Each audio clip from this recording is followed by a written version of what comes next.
मेरे पूरे जिस्म पर एलर्जी हो गई। डॉक्टर ने एक दवाई दी थी जिसे पूरे जिस्म पर लगानी थी। शाम होते ही ससुर अपना मोबाइल मेरे कमरे में चार्जिंग पर लगा जाते और अगले दिन छत पर बैठकर घंटों मोबाइल पर कुछ देखते रहते। ससुर की हरकतें भी अजीब हो गई थी। एक रात जैसे ही ससुर मोबाइल चार्जिंग पर लगा कर गए तो मैं शर्म से पानी पानी हो गई। मोबाइल में तो मेरे जिस्म पर एलर्जी हो गई थी। डॉक्टर ने मुझे जिस्म पर लगाने के लिए दवाई दी थी जिसे पूरे जिस्म पर लगाना था। अजीब बात यह थी कि मैंने जब से दवाई लगाना शुरू किया था तब से ही ससुर अपना मोबाइल मेरे कमरे में चार्जिंग पर लगा के जाते थे। एक रोज जब ससुर मोबाइल चार्जिंग पर लगाने मेरे कमरे में आए तो मैं तब अलमारी के अंदर से कपड़े निकाल रही थी। दरवाजे पर आवाज हुई तो मैंने अलमारी से बाहर झांक कर देखा तो ससुर मोबाइल और चार्जर लेकर स्विच के पास खड़े उस मोबाइल को चार्जिंग पर लगा रहे थे। मैंने पूछा कि अब आपके कमरे के तारों में कोई मसला हो गया है, तो एक लम्हे को उन्होंने मुझे देखा। उनके चेहरे का रंग एकदम फीका पड़ गया था और वे गुस्से से बोले कि जो काम कर रही हो उसे खामोशी से करो, सवाल जवाब करने की जरूरत नहीं है। ससुर का इतना सख्त लहजा देखकर मैं हैरान रह गई थी और मैंने कुछ नहीं कहा। मैं अपने काम में मसरूफ हो गई। ससुर मोबाइल चार्जिंग पर लगा कर जा चुके थे। मैंने कपड़े समेट कर एक जोड़ा निकाल लिया और बाथरूम चली गई। कपड़े बदल कर मैं कमरे से बाहर निकली तो बाहर से ससुर की चाय की आवाज आई।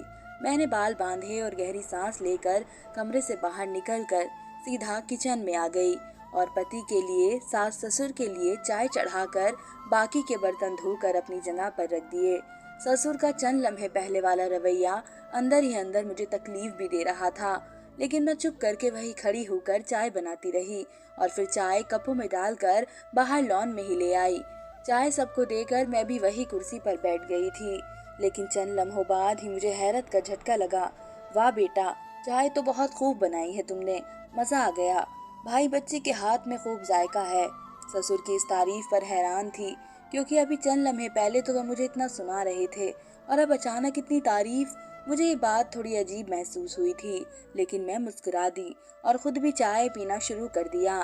चाय से फारिग होकर सब अपने अपने कमरों में सोने के लिए चले गए। मैं भी कुर्सियां एक तरफ रखती कमरे में आई और सोफे पर बैठ गई, क्योंकि एलर्जी की तकलीफ की वजह से मेरे लिए सोना बहुत मुश्किल हो गया था। सोफे पर बैठे बैठे मैंने ससुर का मोबाइल चार्जिंग पर लगा देखा तो सोचने लगी। सारी बातें ससुर के रवैये से जुड़ गई थी। ससुर के बदलते अंदाज कहीं ना कहीं मुझे शक में बदलने लगे थे। शाम को ससुर का चाय के वक्त तारीफ करना, ये सब इसी वजह से तो नहीं हो रहा था। कहीं ससुर की तारीफ का मकसद ये तो नहीं था कि मैं उनकी शिकायत पति से ना करूं कि उन्होंने आज शाम को मुझसे कैसे बात की है। हाँ, यही बात हो सकती है। कोई बात नहीं, बड़े हैं, मेरे पति के माँ बाप हैं, मुझे नजरअंदाज कर देना चाहिए। होता है कभी कभी। मैं खुद को ही एक तरह से समझा रही थी, क्योंकि मेरा ये हाल था कि मेरी एक सोच शक के दायरे में थी तो दूसरी सोच उनके बाहर लिहाज के दायरे में थी। एक लंबी सांस लेकर मैंने खुद को सुकून किया और वही सोफे से टेक लगाकर आंखें बंद कर ली। लेकिन मेरा जहन अभी भी वो सोच सोच रहा था। एक ख्याल में उठी और मेज तक आई। अभी मैंने मोबाइल की तरफ हाथ बढ़ाया ही था कि बाहर से बर्तन गिरने की आवाज आई। मेरा दिल तो जैसे उछल कर हलक तक आ गया था। मैंने फौरन मोबाइल से हाथ दूर करते पति को देखा तो वह भी आंख मलता उठकर बैठ चुका था और अब मुझे ही देख रहा था। तुम उठकर देखना कि बाहर कौन है। मुझे डर लग रहा था। मैं अभी तक खड़ी खौफ की नजरों से उसे देख रही थी। मेरी आवाज में डर महसूस हो रहा था। वे बिस्तर से उतरे और कमरे का दरवाजा खोलकर बाहर निकले। थोड़ी देर बाद पति हाथ में मोबाइल की टॉर्च जलाए कमरे में आए और दरवाजा बंद करते बोले कि बिल्ली थी, सो जाओ तुम आराम से। सारी नींद उस बिल्ली ने खराब कर दी। मैं बिना कुछ सवाल किए आकर बिस्तर पर लेट गई। मैंने तसल्ली के लिए एक बार कमरे की चुटकनी को हाथ लगाकर देखा और सोफे पर आकर लेट गई। बिस्तर पर आकर सो जाओ, वहाँ नींद नहीं आएगी। पति ने कहा, नहीं तुम सो जाओ, मैं नहीं चाहती कि तुम्हें भी एलर्जी हो जाए।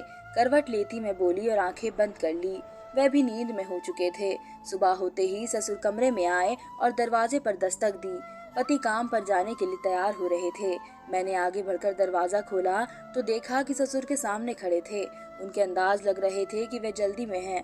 मुझे हटाकर वे कमरे में दाखिल हुए और अपने बेटे का हालचाल पूछते मोबाइल चार्जिंग से उठाकर कमरे से बाहर निकल गए। मैंने हैरत से कमरे के खुले दरवाजे को देखा और फिर छत को देखा। जहाँ ससुर जा रहे थे। इतनी सुबह कौन छत पर जाता है, पहले नाश्ता तो कर लेते। मैंने खुले दरवाजे को देखकर सोचा और नाश्ते की तैयारी करने के लिए कमरे से बाहर निकल आई। 1 घंटे में सब नाश्ता कर चुके थे, लेकिन ससुर अभी तक छत पर ही बैठे थे। माँ ने बहुत बार आवाज दी कि नाश्ता कर लो, लेकिन मैं पिछले 1 घंटे से 5 मिनट की ही आवाज लगा रहे थे। पति भी काम पर जा चुके थे। मैंने एक बार फिर से ससुर का नाश्ता गर्म किया और सास को कहा कि माँ, मैं खुद बुला कर लाती हूँ। पापा को मैं छत पर आई तो पापा को एक कोने में लकड़ी के बने तख्त पर बैठे देखा था। मैं चलते चलते पापा के पास जाकर खड़ी हो गई और पापा को देखा। उन्होंने अभी तक मुझे नहीं देखा था, क्योंकि उनका पूरा ध्यान मोबाइल पर ही था। मैंने हल्की सी खांसी की और पापा से कहा तो उनके हाथ से मोबाइल गिरने से बच गया और उन्होंने मुझे तोड़े हुए रंग के साथ देखा और फिर एकदम से चेहरे पर सख्त लहजा सजाए, आंखों में गुस्सा लिए मुझे देख रहे थे और गुस्से के अंदाज में बोले कि तुम्हें सुकून नहीं है, जहाँ देखो वही घुसती चली आती हो। तुम्हारे बाप का घर नहीं है समझी, मेरा घर है। इंसान को 2 मिनट भी सुकून से अकेला नहीं छोड़ सकते। ससुर की आवाज इतनी ऊंची थी कि आसपास खेतों पर खेलते बच्चे भी मेरी तरफ देख रहे थे तो कभी ससुर की तरफ देख रहे थे। इतनी बेइज्जती के बाद मेरी आंखें पानी से भरने लगी थी। मैं वहां से जल्दी से पलटी और तेजी से जीने से भागती हुई सीधा अपने कमरे में आकर बाथरूम में घुस गई। मेरा चेहरा रोने वाला हो चुका था, तो इसलिए मैंने ठंडे पानी के छींटे चेहरे पर मारे और खुद का अक्स आईने में देखा। चंद ही दिनों में मैं ससुर के इस रवैये से तंग आ गई थी। वही खड़े खड़े मैंने भी ससुर के किसी भी काम में दखल न देने का फैसला किया और तौलिए से चेहरा साफ करती कमरे से बाहर निकल आई। ससुर अभी तक छत पर बैठे थे और अब सास को वही नाश्ता लाने की आवाज लगा रहे थे, लेकिन सास कहाँ इतनी सीढ़ियाँ चढ़कर ऊपर जाती। इसलिए मैंने कहा कि माँ, मैं दे आती हूँ, लेकिन माँ ने कहा कि मैं खुद चली जाती हूँ। उनका मिजाज आज कुछ ठीक नहीं लग रहा है, कहीं तुझे कुछ सुना न दे। माँ ने बात तो ठीक कही थी, मुझ में अभी इतनी हिम्मत नहीं थी कि मैं ससुर की कड़वी बातें सुनती। लोगों के घरों में सास होती है जो बहुओं को ताने मारती है और गुस्सा करती है, लेकिन यहाँ तो ससुर ही बिगड़े हुए थे। खैर, मैं ऐसी बातें सोचकर वक्त जाया नहीं कर सकती थी, इसलिए हर ख्याल को जहन से निकाल दिया और काम में जुट गई। थोड़ी देर बाद सास नीचे आई और खामोशी से पलंग पर बैठ गई। मैंने झाड़ू लगाते हुए सास को देखा तो वह थोड़ी सी मुस्कुरा कर उठी। सास जब भी मुझे देखकर मुस्कुराती थी तो मुझे लगता था कि वे कोई गहरी बात है जो मुझसे छुपा कर बैठी है। मैंने भी मुस्कुरा कर सास को देखा और फिर से अपने काम में मसरूफ हो गई। आज तो काम खत्म होने का नाम ही नहीं ले रहा था। घर की सफाई के बाद मैंने मशीन लगाई और सारे कपड़े धोकर एक टब में डालकर छत की तरफ आई, लेकिन मेरे कदम वहीं थम से गए थे, क्योंकि ससुर अभी तक छत पर बैठे थे। अगर फिर से मुझे छत पर देख लिया तो गुस्सा करेंगे। मैंने टब वही सीढ़ियों के पास रख दिया। इतने में दरवाजे पर दस्तक हुई तो मैंने दरवाजा खोला तो सामने थका हारा पति खड़ा था। बैग पति से लेकर मैंने कहा, मुंह हाथ धो लीजिए, और उनके पीछे पीछे ही अंदर चली आई। ये कपड़े यहाँ क्यों पड़े हैं? इसमें वजन बहुत है, मुझसे छत पर ले जाया नहीं गए, इसलिए यही पड़े हैं, मैंने तसल्ली में जवाब दिया। तो पति ने कहा, मैं कपड़े बदल कर आता हूँ और फिर तुम और मैं दोनों चलते हैं, कपड़े डाल कर आते हैं। मैं सास के पास बैठकर पति का इंतजार करने लग गई। चंद मिनटों में वे कपड़े बदल कर बाहर आए और टब उठाकर मुझे कहा, चलो। अरे बेटा, पहले कुछ खा ले, फिर डाल देना कपड़े, मम्मी ने उन्हें रोकते हुए कहा था, लेकिन वे इनकार करते टब पकड़े ऊपर जा चुके थे। मैं भी उनके पीछे पीछे सीढ़ियों पर चढ़ती ऊपर आई तो वे सामने ससुर को देखकर चौंक गए। शाम के बजाय अब रात का अंधेरा छाने लगा था, लेकिन ऊपर वाला जाने ससुर छत पर सुबह से बैठे क्या देख रहे थे कि नीचे उतरने का नाम ही नहीं ले रहे थे। वो टब जमीन पर रखते हुए ससुर के पास गए और वहीं बैठ गए। मेरे पति ने ससुर के घुटने पर हाथ रखकर पुकारा तो ससुर ने चौंक कर उन्हें देखा और फिर दाएं बाएं गर्दन मोड़ने लगे। अपने चारों तरफ देखा और बोले, अरे रात हो गई, पता ही नहीं चला। ससुर ने हैरान लहजे में कहा तो मैंने और पति ने हैरानी नजरों से ससुर को देखा। आप सुबह से यहाँ बैठे हैं? अरे नहीं नहीं, थोड़ी देर पहले ही आया था। मैं क्या इतना बेवकूफ हूँ कि इतनी गर्मी में छत पर बैठा रहूंगा? चलो नीचे चलकर खाना खाते हैं, ससुर ने उठते हुए कहा और जेब में मोबाइल डाल दिया। अब चले पापा, बस मैं ये कपड़े डाल कर आती हूँ, पति ने भी उठते हुए कहा था और टब से कपड़े निकाल लिए। ससुर दरवाजे तक गए, लेकिन फिर मुड़कर मुझे बोले कि बिटिया, दवा लगा रही हो ना ठीक से? जी पापा, लगा रही हूँ, मैंने हिचकिचाते हुए बोला और पति को देखा जो अपने बाप की इतनी फिक्रमंदी पर खुश हुआ था, जबकि मैं तो हैरान थी। जो ससुर का पल पल बदलता अंदाज मुझे परेशान करने लगा था, वह बेटे के सामने कुछ और कहते और वैसे इतने गुस्सा करते हैं। मैं 10 मिनट में कपड़े डालकर नीचे आई तो सास ससुर मेज पर बैठे खाना सामने रखे हमारा इंतजार कर रहे थे। मम्मी, मैं आ रही थी, आपने क्यों लगाया खाना, मैं लगा लेती। कुर्सी पर बैठते हुए मैं बोली तो माँ ने सर हिलाया और बोली कि कोई बात नहीं, सुबह से काम ही कर रही हो तुम। खाने के बाद मैं काम खत्म करके कमरे में आई तो ससुर भी कमरे में दाखिल हुए और मोबाइल चार्जिंग पर लगाने लग गए। मैंने खामोश नजरों से ससुर को देखा और कपड़े निकालने लग गई। जब ससुर कमरे से बाहर गए तो मैं कपड़े लेती बाथरूम में चली गई। जब कपड़े बदल कर बाहर निकली तो ससुर के मोबाइल पर बेल बज रही थी। मैंने 1-2 बार बेल नजरअंदाज किया कि शायद ससुर खुद आ जाए, लेकिन ससुर नहीं आए। मैंने दरवाजे के पास खड़े होकर ससुर को आवाज दी तो सास बोली कि बाथरूम में है। मैंने वही खड़े खड़े कहा कि मम्मी पापा की कॉल आ रही है, उन्हें कहे कि आकर देख ले। मेरा इतना कहना था कि ससुर घर के किस कोने से इतनी तेजी से निकले और मेरे कमरे में दाखिल हुए। ससुर का अंधेधुन कमरे में दाखिल होने की वजह से मैं उनके साथ गिरने से बच गई, क्योंकि जितनी तेजी से ससुर कमरे में दाखिल हुए थे मैं वही दरवाजे से चिपकी थी। अंदर आते ही ससुर ने मोबाइल पर आने वाली कॉल अटेंड की और मोबाइल कान से लगाकर मुझे घूर कर देखा। ससुर की घूर कर देखने पर मैं कमरे से बाहर निकल आई और लॉन में पड़ी कुर्सी पर बैठ गई। अंदर कमरे से ससुर की सरगोशियों की आवाजें आ रही थी। 10 मिनट बाद ससुर कमरे से बाहर निकलते तो मैं उठकर कमरे में चली गई, लेकिन लाख कोशिश के बावजूद एक बार फिर से मैंने ससुर की अजीब हरकतों के बारे में सोचना शुरू कर दिया। मैंने एक नजर मोबाइल पर डाली और सोफे पर आकर लेट गई। पापा सारा दिन रात मोबाइल पर क्या देखते रहते थे? आखिर पापा अपने मोबाइल को इस कमरे में चार्जिंग पर क्यों लगा कर जाते हैं? और पापा का ये पल पल बदलता अंदाज भी मुझे परेशान कर रहा था। मैंने इसे जहन से निकालना चाहा था, लेकिन ये सोच मेरे दिमाग से निकल ही नहीं रही थी। सोच सोच कर मेरा दिमाग थकने लगा था। अगली रोज ससुर सुबह ही कमरे में आए और मोबाइल चार्जिंग से निकाल कर छत पर ले गए। मम्मी ने पलंग पर बैठे बैठे ही पहले नाश्ता करने को कहा, लेकिन पापा 5 मिनट को कहकर छत पर जा चुके थे। पति ने भी कई बार ससुर को आवाज दी, लेकिन ससुर ने यही कहा कि तुम खा कर चले जाओ, मैं खा लूंगा आकर। लेकिन अब तो पति को भी 1 घंटा हो चुका था, लेकिन ससुर अभी तक नीचे नहीं आए थे। थोड़ी ही देर में ससुर ने सीढ़ियों पर खड़े खड़े सास को कहा कि वह उनका नाश्ता उन्हें ऊपर ही दे जाए। मुझे लगा था कि ससुर का दिमाग सारा दिन धूप में बैठने की वजह से खराब हो गया है, जो इतनी तेज सूरत के पास बैठकर नाश्ता करना चाह रहे हैं। ससुर का हुक्म सुनकर सास ने मेरी तरफ देखा और गहरी सांस लेकर मुझे नाश्ते की ट्रे पकड़ने को कहा। मैंने ट्रे पकड़ ली तो सास ट्रे लेती घुटनों को थामे जीने ने चढ़कर ऊपर चली गई। आज भी सारा दिन ससुर छत पर ही बैठे रहे थे। कभी कभी मोबाइल में से अजीब सी आवाजें आती थी और फिर बंद हो जाती थी। 1-2 बार मैंने छत पर जाने की भी कोशिश की थी, लेकिन फिर ससुर के गुस्से का सोच कर ही मैं वापस नीचे आ जाती थी। रात को खाने के बाद जब ससुर वापस कमरे में फोन चार्जिंग पर लगाने आते तो मैंने हिम्मत करके कहा कि पापा, कल इनकी छुट्टी है, अगर आप कहें तो आपके कमरे का बोर्ड ठीक करवा दूं। मेरा इतना कहना था कि पापा ने मुझे खा जाने वाली नजरों से देखा और मेरे पति को आवाज दी जो अपनी माँ के पास बैठे थे। बाप की बुलंद और सख्त आवाज सुनकर वे भागे भागे आए और मुझे देखा। ये देख, तेरी बीवी मुझे क्या कह रही है। मैंने पति को देखकर नहीं में सिर हिलाया और फिर ससुर को देखा। वे चेहरे पर सख्त गुस्सा लिए बेटे को ही देख रहे थे। ये देख, मुझे कहती है ये मेरा घर है, मैं जो चाहूंगा वही होगा। मुझे कहती है बार बार मोबाइल चार्जिंग पर मत लगाया करो, बिल ज्यादा आता है। ससुर के इल्जाम सुनकर तो मेरा सर घूम कर रह गया था। नहीं, मैंने ऐसा कुछ नहीं कहा, मैं सच कह रही हूँ। तो क्या मेरा बाप झूठ बोल रहा है? नाफरमानी करती हो मेरे माँ बाप की? पति गुस्से में मेरा हाथ पकड़ कर बोले। मेरा सर चकरा कर रह गया। शोर की आवाज सुनकर सास भी कमरे में आ चुकी थी। पति गुस्से में मुझे देखते देखते दरवाजे को ठोकर मारते कमरे से बाहर निकलते चले गए। मैंने अफसोस और दुख से ससुर को देखा तो वे मुस्कुरा कर कमरे से बाहर निकल गए।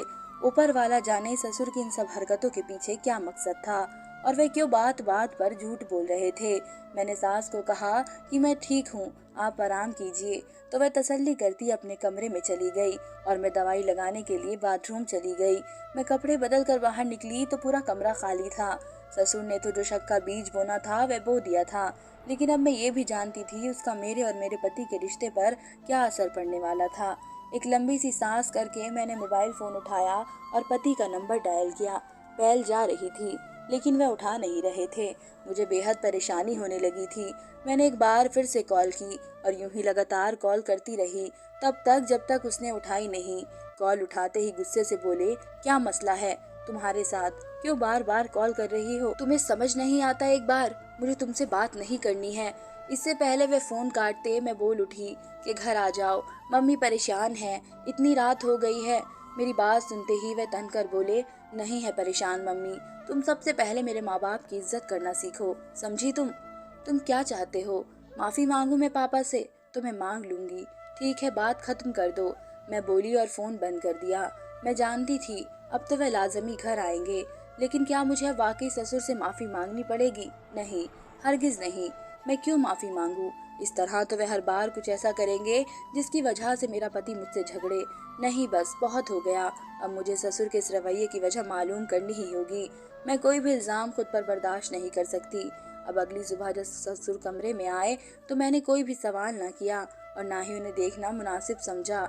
वह बस मोबाइल चार्जिंग से निकालते हुए बेटे से काम के बारे में बातें करते रहे और फिर चंद मिनटों बाद मोबाइल लेकर छत पर चले गए। नाश्ते के बाद पति ने जाते जाते मुझसे कहा कि मैं पापा से माफी मांग लूं, तो मैंने फौरन हामी भर ली। यूं ही सारा दिन पापा आज भी छत पर ही बैठे रहे थे। एक दो बार चुपके से मैं भी छत के दरवाजे से ससुर को देख आई थी, लेकिन मुझे कुछ मालूम नहीं हो पाया था कि वे मोबाइल पर क्या कर रहे हैं। इस इतनी धूप में मुझे ससुर के चेहरे पर एक चमक सी नजर आई थी, जिसे देखकर मैं चौंक सी गई थी। दबे पाँव में चलती नीचे आई और दोबारा से काम में मसरूफ हो गई। शाम को जब पति घर आए तो उसका सबसे पहले सवाल माफी का ही था और मैंने खाने के बाद पर टाल दिया और खाने लगाने की तैयारी करने लगी। थोड़ी ही देर में सब मेज पर आ चुके थे। खाना खाने से फारिग होकर मैंने चाय बनाई और सबके साथ ही बैठ गई। चाय पीते पीते मैंने 2 बार ही जाहिर किया कि मुझे एलर्जी की वजह से बैठना मुश्किल हो रहा है। साथ ही मैंने ससुर का चेहरा देखा जो अब मुझे ही देख रहे थे। तुमने दवा सही से लगाई भी है या नहीं? वही हुआ जिसका मुझे इंतजार था। ससुर बेचैनी से दवाई को पूछ रहे थे। मैंने ड्रामा करने के अंदाज में कहा कि जी पापा, लगाई थी, अभी जाकर फिर लगाती हूँ। मेरे कहने की देर थी कि ससुर ने मुझे चाय भी पूरी नहीं पीने दी और कमरे में भेज दिया। कमरे में आने के थोड़ी देर बाद ही ससुर भी मोबाइल लेकर कमरे में आए और चार्जिंग लगाकर चले गए। मैंने कपड़े बदल लिए और दवा लगाई, बगैर ही बाहर आ गई और एक नज़र कमरे से बाहर देखा। सास ससुर की और पति की आवाज़ें कमरे में से आ रही थी। मैं तेजी से मोबाइल की ओर बढ़ी और मोबाइल खोल कर देखा। जैसे ही मैंने मोबाइल खोल कर देखा तो मैं शर्म से पानी पानी हो गई। अंदर ही अंदर गुस्से का एक लावा उठा था। मैंने मोबाइल चार्जिंग से निकाला और गुस्से से कांपती हुई ससुर के कमरे में दाखिल हुई। यूं अचानक दरवाजा खुलने की वजह से सबने मेरी तरफ हैरानी से देखा था, लेकिन सबसे ज्यादा जिसे हैरत का झटका लगा था वह ससुर थे, क्योंकि उसने मेरे हाथ में अपना मोबाइल देख लिया था। बिस्तर से उतरकर वह सख्त अंदाज में बोले कि मेरा मोबाइल तुम्हारे हाथ में क्या कर रहा है? शुक्र है पापा कि ये अभी तक मेरे हाथ में है, वरना अभी तक मैं इसे तोड़ चुकी होती। मैं इतनी जोर से चीखी थी कि सास और पति हक्का बक्का मुझे देख रहे थे। क्या मतलब है तुम्हारा? क्यों तोड़ना है तुम्हें मेरा मोबाइल? ससुर हकलाते हुए बोले। ऐसा क्या देख लिया? तो मैं बोली, अच्छा वाकई, तो क्या दिखा दूं कि आपने कितनी घटिया काम किया है? आपने अपने ही बेटे की बीवी के साथ, शर्म नहीं आई आपको ये सब करते हुए? बकवास बंद करो अपनी, तुम फिर से बदतमीजी से बात कर रही हो। अब की बार पति भी गुस्से से बोले थे। मैं बकवास बंद करूं तो फिर इन्हें कौन रोकेगा? ये देखिए अपने बाप का काम। आप कहते हैं मैं गलत हूँ, तो बताएं मुझे क्या ठीक है? मैं चुपचाप मान लूंगी। वीडियो का फोल्डर खोलकर मैंने पति के सामने किया तो ससुर ने मोबाइल छीनने की कोशिश की, लेकिन पति उससे पहले ही मोबाइल ससुर के छीनने से दूर कर चुके थे। जैसे जैसे वे वीडियो चलाते जा रहे थे ससुर की हालत खराब होती जा रही थी। गुस्से से उन्होंने मोबाइल जोर से दीवार पर मारा और एक नजर अपने बाप पर डालकर बोले, पापा क्या है ये सब? बीवी है ये मेरी और आपकी बहू, बल्कि एक बाप का रिश्ता है इसका आपसे। मेरे पति की आवाज इतनी ऊंची और इतनी तेज थी कि ससुर कांप गए थे। बेटा मुझे माफ कर दे, खुदा के लिए मुझे माफ कर दे, मुझसे गलती हो गई। एकदम से ससुर दारो कतार रोने लगे थे और अपने बेटे के सामने हाथ जोड़ दिए थे। बेटा मैं अंधा हो गया था, मुझे माफ कर दे, मुझसे भूल हो गई। मैंने ये सब अपनी बहन की बेटी लाने की खातिर किया। मैं पहले दिन से ही चाहता था कि तेरी फुप्पो की बेटी को मैं तेरे लिए ब्याह कर ले आऊं, लेकिन तेरी माँ ने जबरदस्ती तेरी शादी अपनी बहन की बेटी से कर दी ताकि उसका भरम कायम रहे। मुझे ये लड़की शुरू दिन से ही नहीं पसंद थी। मैं चाहता था कि वे आए और तेरी फर्माबरदारी करे। ये पढ़ी लिखी थी, तुझे हमसे दूर कर देती। इसलिए मैं चाहता था कि जिसने 2 क्लास पढ़ी है वे आए, ताकि वह दबकर भी रहेगी और तुझे हमसे दूर भी ना करे। इस तरह से मेरी बहन का अरमान भी रह जाता था। लेकिन तेरी माँ भी बहुत जिद्दी थी और उन्होंने मेरी बात नहीं मानी थी और इसे ब्याह कर ले आई थी। और मैंने भी सोच लिया था कि इसको किसी भी हाल में यहाँ नहीं रहने दूंगा। बस इसलिए ही मैंने इसकी कमजोरी का फायदा उठाया और बाकी फलों के साथ उसे एक फल खिला दिया, जिसकी वजह से इसके पूरे जिस्म पर एलर्जी हो गई थी। फिर मैं उसे इसी डॉक्टर के पास लेकर गया जो मेरा दोस्त था, जिसकी मदद से मैंने दवा की ऐसी जड़ी बूटियां मिला दी थी जो इसके जिस्म में जाए और इसे बांझ कर दे, ताकि तुम उसे तलाक दे दो और मेरी बहन की बेटी से शादी कर सको। बेटा, मुझे माफ कर दो, गलती हो गई मुझसे, बहुत ही शर्मिंदा हूँ। और बेटी, तुम भी मुझे माफ कर दो। मैं वो मोबाइल में वो जड़ी बूटियां देखता था जिसे तुम्हें दवाई में मिला कर देनी होती थी, और मैं डर गया था कि उम्र के इस हिस्से में आकर अगर मुझे तेरी माँ छोड़ गई तो मेरा क्या होगा। इसलिए मैं वो वीडियो ऊपर जाकर देखता था और बदनामी अलग हो जाएगी। लेकिन मेरे पति ने माफ तो नहीं किया था और उनसे बस बोलना भी छोड़ दिया था। अब इसमें साल गुजर जाने के बाद भी मेरी कोई औलाद नहीं है, क्योंकि कहीं ना कहीं जड़ी बूटियों में असर दिख गया था और ससुर पछतावे के साथ कुछ नहीं कर सकते थे। जिसने अपनी बेटे की खुशियां भेंट चढ़ा दी थी, पति का प्यार उस वाक्य के बाद से कम होने की बजाय बढ़ गया था और उसने मुझे माफी भी मांगी थी। उसने मेरा यकीन नहीं किया था, लेकिन आप सब सही थे। लेकिन फिर भी कहीं ना कहीं हमारे दिल में आज औलाद न होने का दुख जरूर था। महज रिश्ते बनाए रखने की वजह से औलाद की खुशियां नजरअंदाज करके इस पर अपनी मर्जी करना ठीक है। अपने ख्याल में ससुर ने जो किया बहुत गलत किया। धन्यवाद दोस्तों। उम्मीद करती हूँ आप सबको मेरी ये कहानी पसंद आएगी।